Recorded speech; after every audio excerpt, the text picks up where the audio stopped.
لو قلت لك تعالى نتخيل عالم بدون حدود للشهوات من فلوس وجنس وغيره، فلو واحد مثلا شهوته حب المال عمره ما هيفكر هل ده بحق ولا من غير، هل هو سرق ولا لا، استعبد انسان غيره عشان يجمعه او احتل ارضه وسرق خيراتها، مش مهتم، المهم يجمع اكتر. ولو حد تاني مثلا شهوته الجنس هيبقى عامل زي الحيوان، بس للاسف هيبقى اسوأ من الحيوان، كل حاجه مباحه عنده، فمش هيهتم هيتجوز راجل ولا ست، طفله ولا عجوزه، مرات حد تاني ولا حتى اي معزه معديه في الشارع. مش هيهتم باختلاط الانساب اللي هيحصل او الامراض اللي هتنتشر او العيال اللي هتترمي في الشوارع او ما تعدش. وانشر لي يا ابني بقى مصطلح السنجل ماذر وسوقه في الافلام عشان القطيع يعتاد عليه، وغيرها من الشهوات اللي طول ما ملهاش حدود خرابها هيزيد وبيزيد. فهتلاقي اصلا معظم اللي بيعمل كده وسايب شهواته سيئاه شخص حاسس بالعدميه، انه ملهوش اي لازمه على الكوكب، شويه يقول على نفسه غبار كوني او انه تطور بكتيريا وجده سيد بقشطه، شايف ان الكام سنه اللي هيعيشهم شويه علشان ينبسط بالحياه، فيكون كل همه جمع اكبر قدر من المتعه حتى لو على حساب غيره. ده شخص.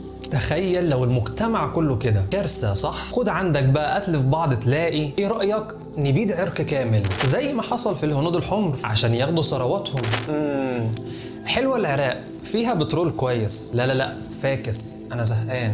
ايه رأيك نعمل حرب عالمية اولى وتانية وحرك لي يا ابني في قطع الشطرنج دول؟ زي ما انت شايف كوارث. ببساطة ده تفكير اغلب المجتمع الغربي حاليا، واللي عدوته انتشرت كتير حوالينا من استهلاكية بشعة وانك تدور على المتعة في كل حاجة بتعملها. وعشان كده الاسلام جالك انت عشان تتحرر من حاجات كتير ومنها الشهوات. انك تتحرر من شهواتك الموضوع مش بسيط، انت وقتها بتكون فاكر نفسك انك مستمتع بالشهوة دي ومنبسط بيها جدا، لكن لازم تفهم ان احساسك باللذة ده بداية وقوعك في القفص، ومن هنا هي بتبدأ تتحكم فيك وتخرج انت من حالتك الانسانية، من انسان بيستخدم عقله ودينه لتمييز الصح والغلط لحالة تانية حيوانية خالص. واعذرني في اللفظ بس للأسف دي الحقيقة، لان انت وقتها بتركن عقلك ودينك وبتسيب الدريكسيون لشهواتك. فلازم تعرف ان الاسلام لما جالك مش علشان يحرمك من متع الحياة، بالعكس انبسط بالحياة كلها بس ما تتمداش، لان تماديك ده هيسبب فساد بشكل او باخر سواء في نفسك او في اللي حواليك، فهتتعاقب في الدنيا وهيطبق عليك الحد الشرعي اللي يخوفك ويخليك تفكر بدل المرة 1000 مرة انك تعيد نفس الغلطة تاني. فليه؟ انت مش موجود في الكوكب لوحدك ونفسك مش ملك ليك، فمش من حقك تفسد او تساعد في كده. فباختصار يا صاحبي عايزك تعتبر ان الشهوات دي قنبلة نووية مش هتدخل على فرد او مجتمع من غير حدود الا وتدمره. فلو ما اهتمتش بدينك ووقفت على حدوده والتزمت بيها